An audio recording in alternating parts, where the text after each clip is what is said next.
This one might be a weird one, guys. My first ever and possibly only, depending on how this goes, play-by-play on a 2D game. That's right, it's Stardew Valley, a game that I always thought was solely about farming and legit nothing else, so I never played it because, well, that's why. I have never once in my life thought to myself, maybe it's time to sit down and relax, play some video games to distract me from the perils and anxiety of real life. Let's play Farming Simulator, a game about simulating real life, except I have a very tiresome, monotonous, and stressful job that in no way seems fun, and every time I see gameplay of it, it's just someone slowly driving a tractor at 2 miles an hour for multiple hours. No thank you. Long story short, I thought Stardew Valley was that, but pixelated. I might be over-exaggerating a bit.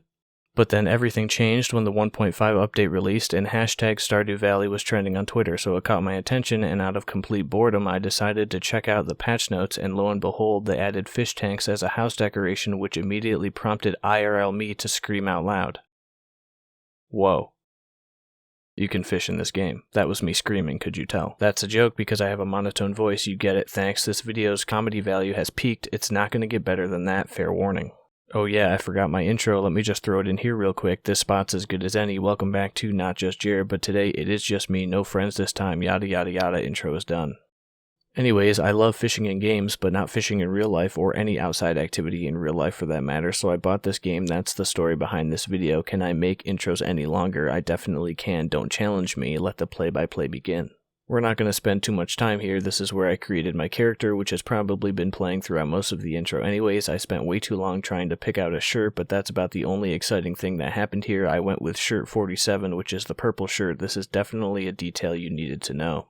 My character's name is Jared. I know, creative, right? My farm is called Glow Grub Farm, which is my Animal Crossing Island's name, but switched around, and my favorite thing is ginger because I very much enjoy the taste of ginger.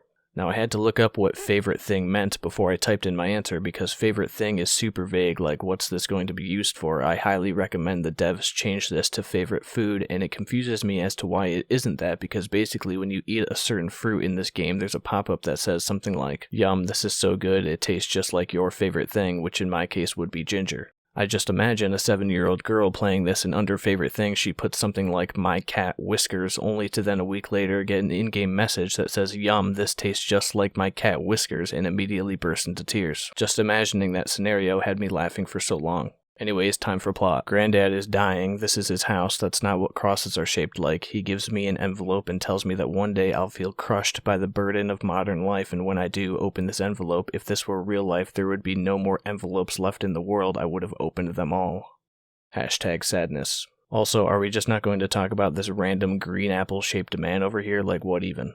I guess we're not. It's 20 years later. Welcome to where I work. This is Jojamart. Let me introduce you to my coworkers. This is Phil, who rocks only a mustache. Risky move, I know. Ashley, who always wears a headband as if she just got back from working out, but she's not fooling anyone. We all know she doesn't work out. This was Orion, but they terminated him for watching too much hentai. We all know that feeling, am I right? Here's Cowboy Hat Man, who licks his lips to communicate with people, and he definitely doesn't pop pills, and Randall, the only regular guy here. Also Monica, whose computer screen is off, so she's staring at nothing. We think she's a robot. That's a reference. Let me know if you get it. And then you have me. I chose to be a dude. Why does it look like I have tits? Whatever, you know what? I'm tired of this place. Tired of Cowboy Hat Man walking slowly past me while licking his lips furiously all the time. Tired of Orion's hentai playing 3 cubicles behind me because for some reason they never turned it off. Tired of Monica trying to fit in by making computer noises with her mouth. Tired of everything. I'm opening up Granddad's envelope that's just sitting here in my desk drawer at work for some reason. Turns out he's entrusted me with the deed to his farm. Okay, time for the game to begin. I'm on a bus. Robin the carpenter greets me on arrival and takes me to my farm and house. It's a mess. Don't tell me I have to individually mine, chop, and dig everything here.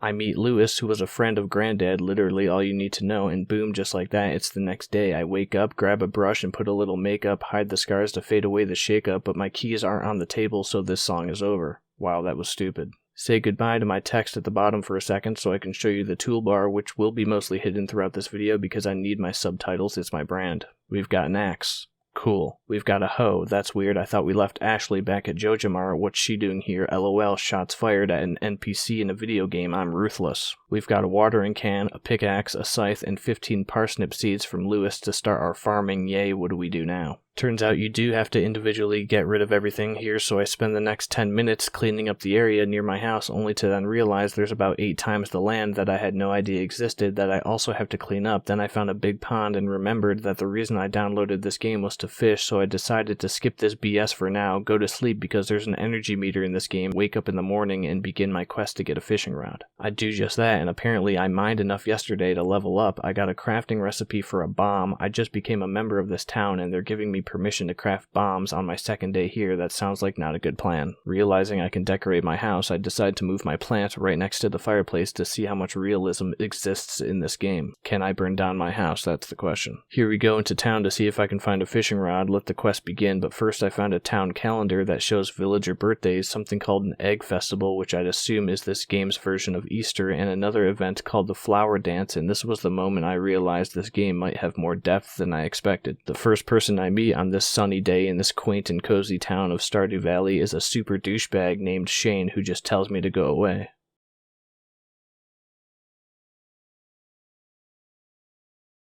I eventually wander around long enough to find the docks where I meet Willie, the local fisherman and owner of this fish shop. Turns out he just saved up to buy himself a new fishing rod, so he gives me his old one. Quest complete. How do I fish? This is when I find out there's a skill menu in this game, including skills for fishing and combat. There's combat in this game. Where and when? Please give it to me now. There's also a menu for villager relationships and a map of the entire valley. Let's see what's all in this town. We've got docks, a beach, and a fish shop, something called a Lonely Stone, the mayor's house, a blacksmith, a saloon, a general store, a community center, a bus stop, my farm, a ranch, a wizard's tower, what the heck, that's out of left field, question marks, that sounds like fun, the mines, a big forest, and a giant cookie. Holy shit, I'm gonna get lost in this game. Why didn't I know about any of this before? Then I found the crafting menu, and my quest to go fishing went right out the window because of the sheer instant breadth of this game. I had totally forgotten that I'd just got a fishing rod. I need 50 wood to make a chest, so I go gather some more and get one made in no time so I can store all my stuff to make more room in my inventory. Then I find a geode which I can bring to the blacksmith, who can crack it open to get the item hidden inside. This game is amazing. Standing next to this small pond, I remember my fishing rod and attempt to fish. I struggle for a few minutes learning how to do it, but end up catching a sunfish and a stick. Yay, quest complete. Next, I decide to head to the blacksmith to see what this geode is all about, but got there after it had already closed, so I fished in the river instead and caught some driftwood, caught some broken glasses, caught some more driftwood, caught a smallmouth bass. My odds of catching actual fish in this game suck. Then I caught a bream, some green algae, and a broken CD, went back home to fish in the pond by my house, caught today's newspaper, more broken glasses, more broken CDs, and a can of soda. Just like real life, there's lots of trash in our waterways. It's 12:20 a.m., time for bed. I tried selling the trash I fished out of the water, but got 0 gold for it. Who would have guessed? The next morning, and almost 2 hours into the game, is when I notice that there's been a quest log in the top right corner flashing this whole time that introduces me to the game and tells me what to do and how to get started making money via farming. Whoops. Come back for episode 2 of how not to do anything over the course of 2 hours in Stardew Valley if you want to find out what's in that mysterious geode that I found. Just kidding, there won't be an episode 2. All my videos are one-offs, and also I have no idea what was in that geode because I'm like 20 hours into the game now. I'm addicted. Like this video if it made you laugh out loud at least once, and subscribe for more super unique content like this that only I make. You can't get these super hilarious jokes anywhere else. Trust me, nobody is as dumb as I am. Infinite high fives to my Patreon supporters whose names are bouncing around on screen right now. If you also would like infinite high fives, consider supporting me on Patreon because these videos take years to make. I pour my soul into editing. I know I sound dead inside, but I'm not. That's just my voice. Have a good one. Peace out.